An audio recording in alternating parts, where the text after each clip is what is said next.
Right now, though, it is that time of the week where we have to do this. It's time now for the latest news on what's hot and what's not in the world of technology with Matthew Dickerson on Tech Talk.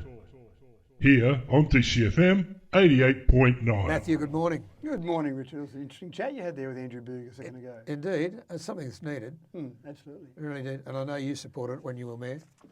Certainly in the data. That's why I always base this information on the data, and the data is there to demonstrate that it is more effective. It may not be perfect, but more effective than jail. Indeed. Yeah. All right, let's get on to things. The number 4 that I told you off the air that I wanted to do was about turtles. We'll get to turtles in a little while. Okay. Basically, let me turn my notes. What did I put as number 1? Thank you for your research. I've got to say, the research you put into this is terrific. It really is. Yeah. Now, where are we headed with solar panel research? Well, look, this government hasn't got a great track record of supporting green energy, and they're still wanting to burn coal and burn gas. But do we mention the 3-letter word? Well, which 3-letter word in particular? Gas. Gas, yeah. So the focus for research, I suppose, is the main thing here. And this government has actually put $15 million, which is not a lot in the scheme of things, but it's still good. 6 universities have picked up the $15 million, about 16 research projects, and they're focusing on 3 main things with solar panels. The first thing is to make them more efficient. Solar panels at the moment, they have been more efficient in the laboratory, but in real-world situations, when you see them on the rooftops of houses around Dubbo, or you see some of the solar farms around about 18 to 22% efficient. So that's a fair bit of extra energy we could be generating just by increasing that efficiency. So research projects around making them more efficient, research projects around making them cheaper, and obviously that's a significant thing. And cheaper, not just to get people to put them on in the first place, to put larger systems on. I know at my house, about probably almost 10 years ago, probably 9 years ago maybe, I put a 10 kilowatt system on my house, and it was about $55,000, so it was quite expensive. That same system today you could put on for maybe $20,000, so it's decreased quite incredibly. But if we can get that down even cheaper, then more people will put them on, and obviously larger solar farms will be built if they can make them cheaper. And the third one, I think, is a really good one, where many people jump up and down and say, oh no, solar panels, 25 years' time, you've just got to create landfill on them, so they're not really a green solution. Of course, there's a whole range of arguments against that, but some of the research has been put into end-of-life solutions for solar panels. So what do you do with them at the end of their time frame? And they're not necessarily useless at 25 years. They do slowly taper off in terms of their efficiency. So it might be 22% efficient on day 1. After 20 years, it might be 18%. After 25 years, it might be 17%. So you don't necessarily throw it out, but you might replace them for more efficient panels. What do you do with the older panels? And that's part of the research as well. So focusing on those 3 things, I think will be good long-term for Australia. And dare I dream about it, Richard, the research is going in. We might come up with some great ideas.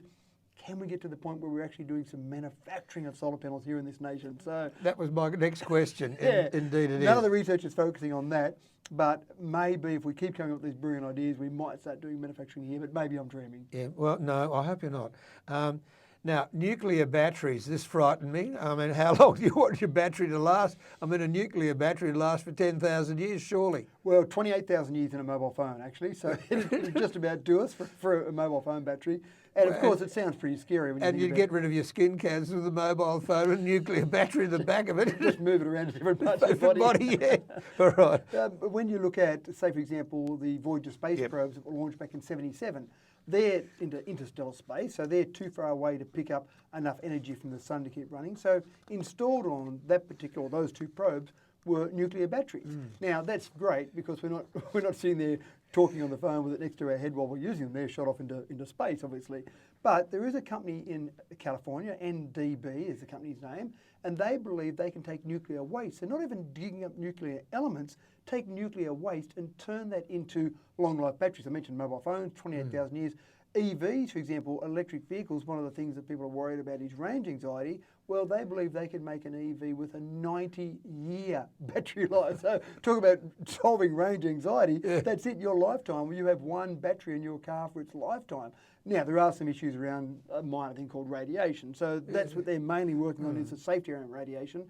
And even to the point, if they can build some safe batteries, and they believe they can build them in different shapes, down to, say, AA size, right up to the size you might need in a car.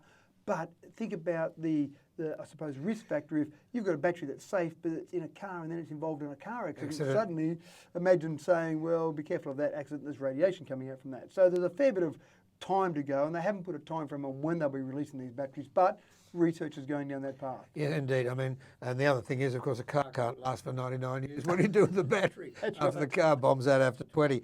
Now, a Bluetooth-enabled backpack. Come on, let's get serious.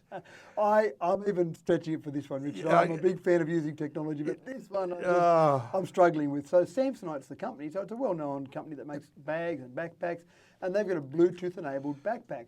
Now, what can you do with it? Well, not much, actually. The straps that go over your shoulders, you can effectively use those with hand gestures to do things like stop music you're playing or start music or skip forward to the next track. But you can usually do those with the headphones that you're using or the phone that might be in your pocket or the watch on your wrist. So you start to struggle about what's being done here that's of any advantage. Same thing, you can use it for things like taking photos on your phone, but if you've got your phone set up, you're probably going to have access to your phone in some way, shape or form as well, but maybe taking a photo with your phone sitting on a desk somewhere and moving away from it. So I really am struggling, but as the famous line from Big Bang Theory, one of my favourite TV shows, says, everything goes better with Bluetooth.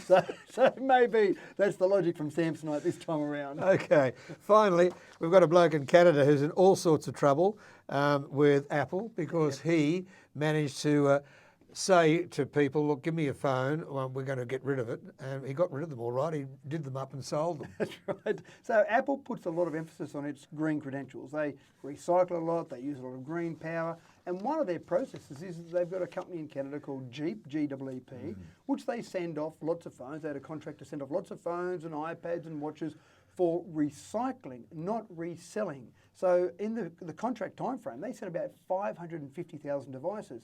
Apple then noticed on their activation servers that many of those IMEIs, their serial numbers that they use on the network, were still active on the network many months after they'd been sent off for recycling. They did a bit of an audit and they found at least, and they're still going through the audit, at least 100,000 of the devices weren't recycled, they were resold. And this is all alleged, of course. None of this is proven in court yet. There's a process going on where Apple's suing the company. The company then in turn is suing 3 of their executives because they believe that it was just a couple of rogue executives or 3 rogue executives who were actually doing the reselling. Now, when they were senior executives, you'd have to say that company had some awareness of what was going on. Good way to make money, though, if you're being paid by Apple to recycle and then you receive those goods, you haven't paid for those goods, you've been paid to take those goods and then you sell them. Talk about 100% GP, that's over 100% gross profit margin on those products being sold. So a good scam from their perspective, but obviously finally got caught out. Yeah, Volkswagen comes to mind. That's right.